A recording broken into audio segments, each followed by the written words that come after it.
Hello and welcome to the program which looks at the Holy Land. I am Paul Calvert. Deuteronomy 28 verse 7 from the New King James Bible says this: "The Lord will cause your enemies who rise against you to be defeated before your face. They shall come out against you one way and flee before you 7 ways." I'm with Jonathan Feldstein and we're talking about trouble here in the land. What's happening at the moment? So we've got, in the last couple of days, things have been unusually tense.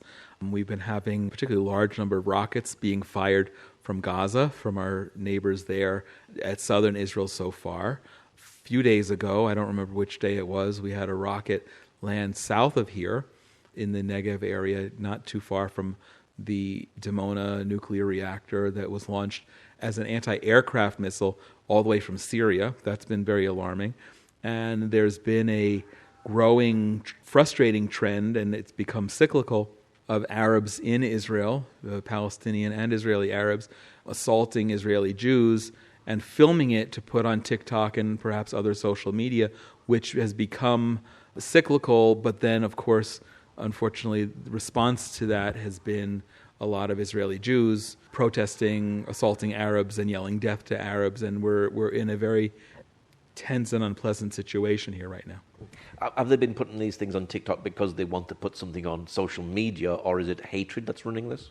Oh, I think it's hatred, and I'm not a Muslim, so I don't know, but if someone were to kind of research it and plot it out, I think the fact that we're in the middle of Ramadan probably is exacerbating things, whether because people are hungry and cranky, or it's hot out, or it's maybe just how one behaves spiritually during Ramadan. I don't know. I'm not suggesting that about all of Islam, but here it seems to me that when Ramadan comes, we end up having a higher proportion of problems like this. So there's obviously hatred. You don't do such a thing.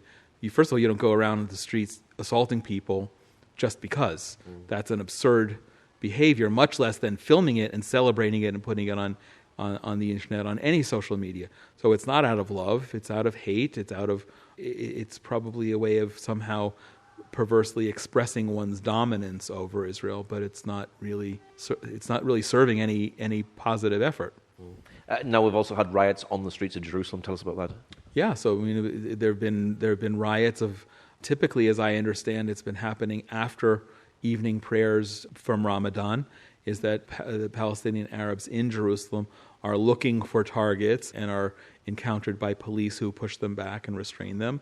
And conversely, Israeli Jews, typically more right-wing, I don't want to suggest that necessarily on either side it's a trend among the entire populations, but it's become very divisive also at a political season when Israel is trying to form a government and political voices tend to be somewhat polarized, and where there's the possibility that in a few weeks there may be a Palestinian Authority election. None of it can be devoid of the political overtones and the season in which we're existing. How do these rockets that have been fired from Gaza affect the people in the communities around the Gaza belt? Oh, it's horrible. I mean, I don't know if it's worse when you're living in a situation where on a daily basis for an extended period that you're getting rockets or the threat of rockets, or if it's having lived through a period of relative calm and now the last 3 or 4 days, every night there are rockets, but that's been very difficult and damaging.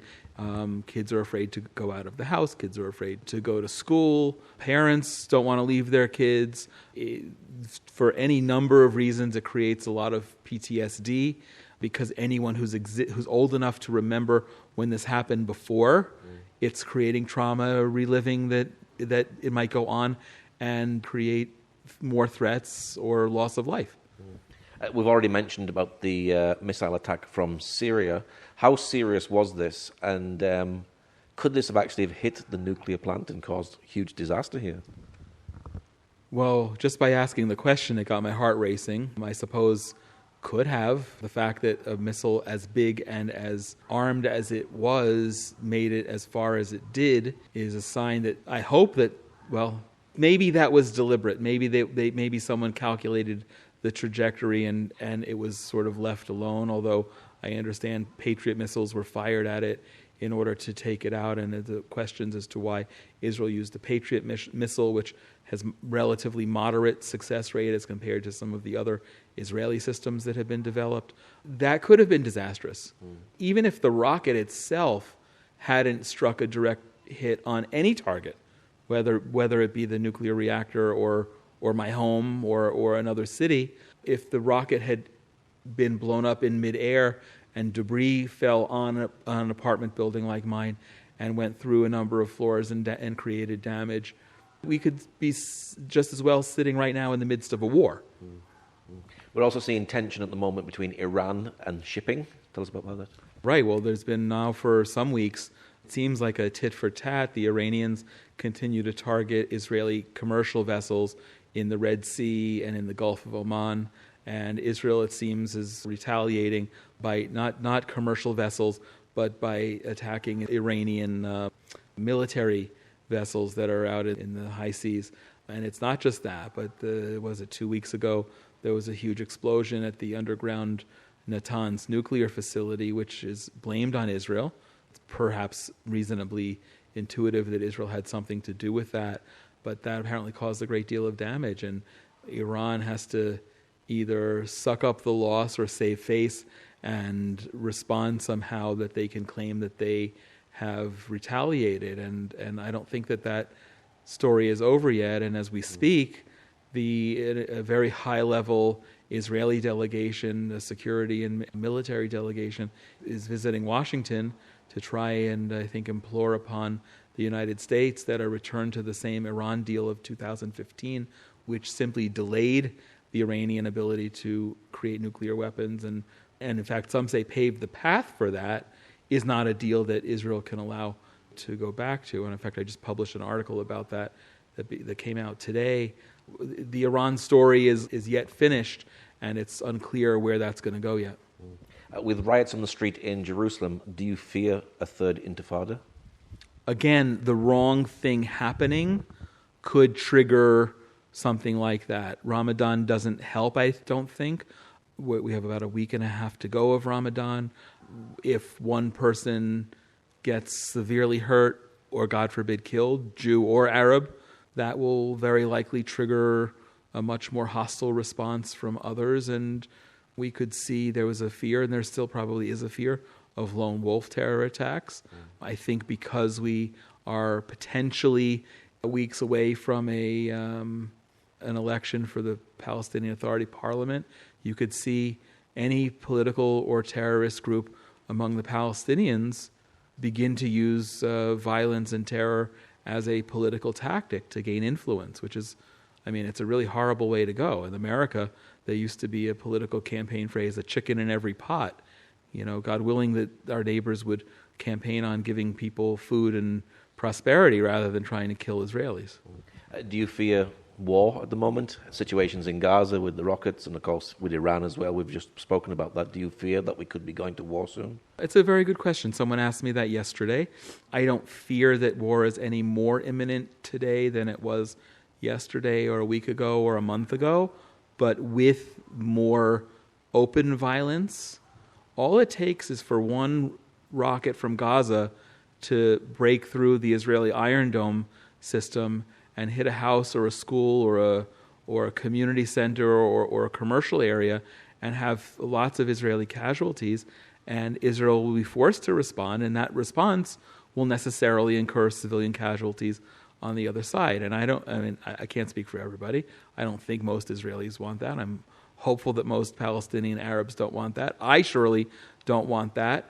But if something like that were to happen, or a rocket from Lebanon or from Syria, or a major terror attack, you can possibly risk seeing things that spiral out of control and become a war. And I hope not. We've talked about rockets coming from Gaza. How does Israel respond to that? What's the Iron Dome? What does it do? Good question. The Iron Dome is an Israeli-developed system that tracks from the moment a rocket is fired. It was created to respond to the Gaza threat, but it's used in other situations as well. And it's typically short range. I couldn't tell you exactly how many kilometers, I don't recall, but we're not talking about tens of kilometers. We're talking about relatively short range. It follows the trajectory and will project where the rocket will hit. And instantaneously, if the rocket is projected to hit in a developed area and risk civilian casualties, then there's a countermeasure that's fired, and the Gaza terrorist rocket is typically blown out of the air, and there's about an 80% success rate, as I understand, as far as knocking them out. Fortunately, there have not been lots of casualties, and fortunately, Israel's been able to develop this, because the irony in that, Paul, is that the Iron Dome obviously protects Israelis, but it's also protecting Palestinian Arabs in Gaza, because, as I said before, in a different context, if, God forbid, one of those rockets were to get through and actually cause major damage, Israel would be left with no alternative but to fire back, and in a potentially punishing way that will hurt any number of Palestinian Arabs living in Gaza, because the terrorists use civilian infrastructure for cover for their rocket launching. When they fire a rocket from Gaza, do they have any sense of accuracy, or is it just basically firing it and hit and miss wherever it lands, it lands? As I understand, the rockets from Gaza are pretty unsophisticated and don't have a great deal of accuracy. The range varies. I've seen some of them. They've probably gotten more sophisticated over the years. But basically, they point and shoot, and they aim toward populated areas, obviously. So the largest Israeli town that's near the Gaza border is Sderot.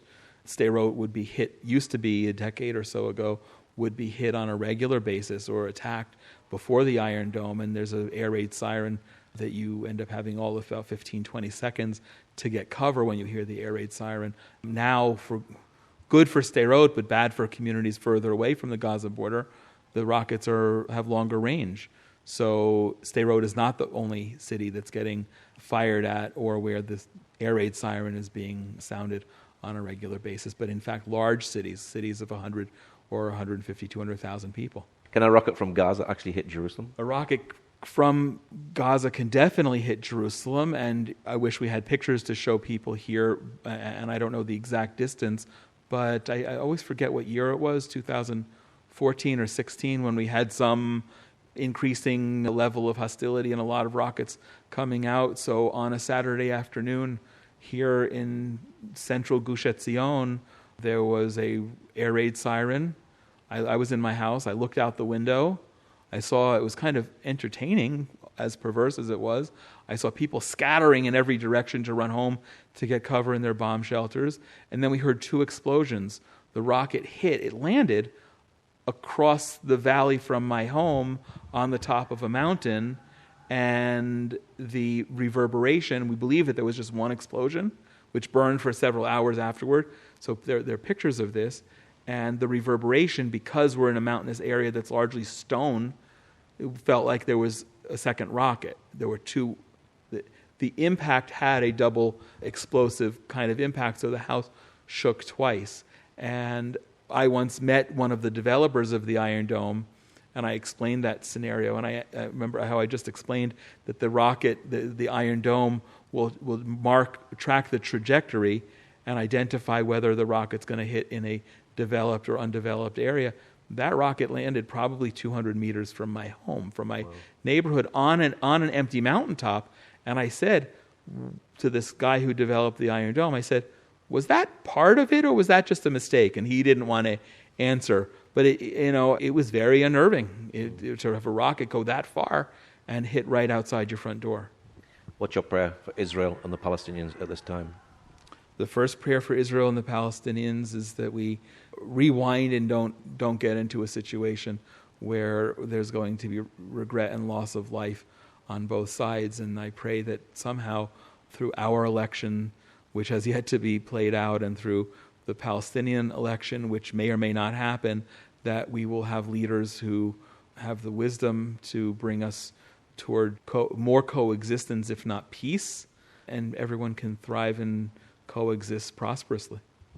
Okay, Jonathan, thank you very much. Thank you, Paul. It's a pleasure. Thank you for joining us today.